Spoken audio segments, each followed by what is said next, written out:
Tentor Audio, a division of Recorded Books, presents Not For You, Pearl Jam and the Present Tense, by Ronen Givony, narrated by Stephen Graybill.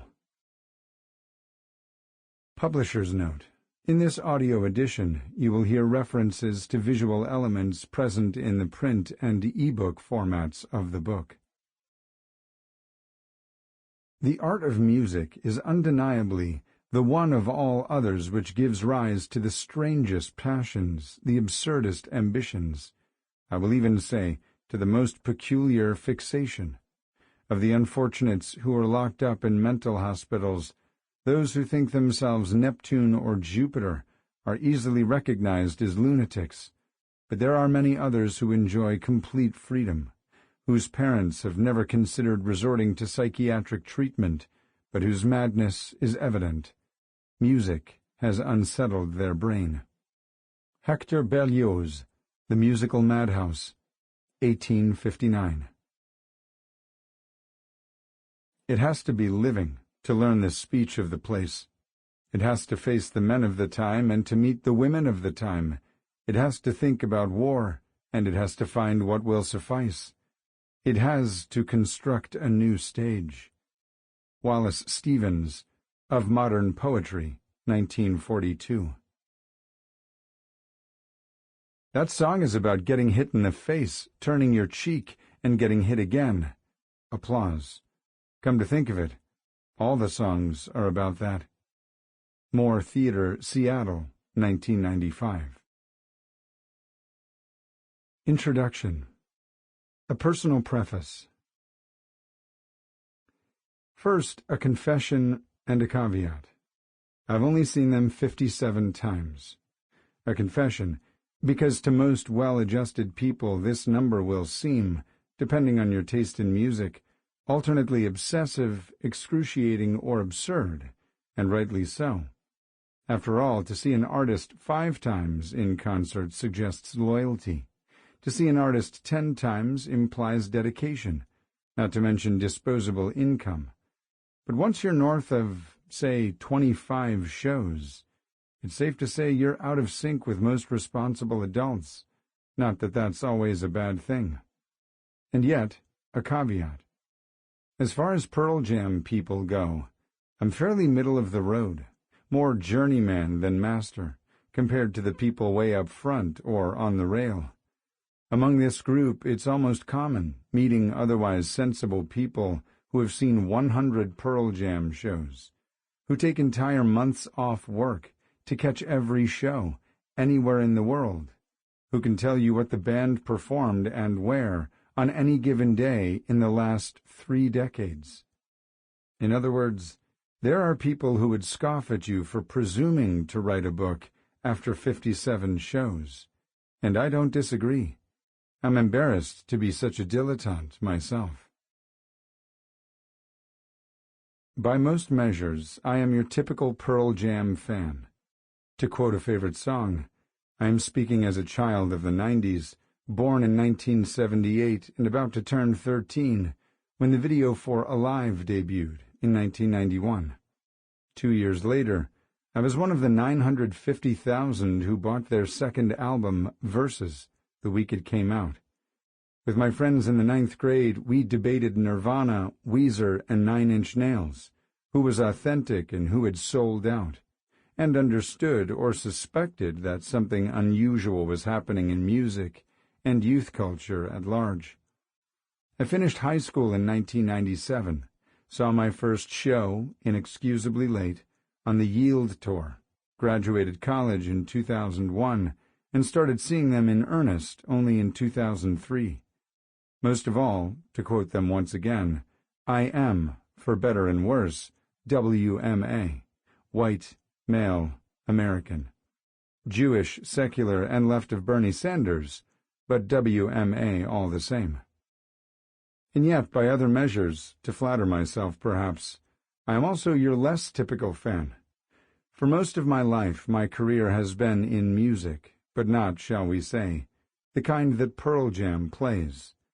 I work in classical music, the orchestra world, or what some would call modern classical, not exactly ground zero for Pearl Jam fanatics. At home, I'm likelier to listen to Bach, Beethoven, or Boards of Canada than I am to rock music. I studied English and American literature and wrote a thesis on a contemporary novel at a college that rhymes with jail. Given one recording to take to an island, it wouldn't be Pearl Jam or Radiohead, the band I've seen the second most, but the Ukrainian pianist Sviatoslav Richter in Bach and Schubert. I say this not to praise myself, but to mention a thought that occurs to me every so often at a Pearl Jam show. What am I still doing here? The idea for this book arrived at Wrigley Field, Chicago, on August 22, 2016. It was the fourth and final show of a leisurely late summer tour starting at Fenway in Boston.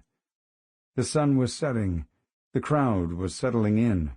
I had flown to Chicago 2 days prior to see the first Wrigley show, which was lackluster. Far too many covers, a vaguely humdrum set list. I had seen them on this tour in Miami, Fort Lauderdale, New York, Philly, and the second, alas, inferior, night at Fenway. Everyone, it seemed, was aware of what transpired at the first Wrigley show in 2013. An epic 33-song blowout which was halted by rain and ended at 3 a.m. And the question on everyone's mind was whether tonight would be one for the ages. I was sitting by myself, halfway back on the field. My friend had scored a bracelet and was way up front, when a pair of towering, Teutonic-looking alpha males, already hammered, sat or squatted nearby. From the way they walked to the center and the best possible view, without stopping to check any of the seat numbers, it was obvious they were upgrading to seats that weren't theirs. A minor fraud, and one I'd performed at every opportunity. From the way they established their domain and started a chant, they cherished time-honored Eddie, Eddie, alternating with, "Show me your tits." It was equally obvious what sort of company I could expect for the next 2.5 hours. After a minute, they introduced themselves, gleaming white teeth, crushing handshakes, one in tech, one in finance, both in town from the Valley, by which they meant Silicon. They were the textbook definition of what people like me would dismiss as meatheads, big, brawny white guys in khakis, baseball caps, and flip-flops, guys who weren't unfamiliar with lacrosse, beer pong, and Dave Matthews. That is to say, the guys you see in abundant numbers at every Pearl Jam show. When the election happened 10 weeks later, the news photos, white men pumped for Trump, resembled nothing so much as this contingent. The guys asked me where I was from, then addressed me by borough. "Fuck yeah, Brooklyn," but not before punching me in the shoulder and urging me to have a good Pearl Jam. It's easy to make fun of such people. They're not around to explain themselves, and no one is going to defend a bro from Silicon Valley. All the same, it got me to wondering, how did it happen that, for all our divergence in politics, profession, and background, for the next 2.5 hours we would be standing side by side, singing off-key and believing, against all evidence, that things were going to be okay in the world?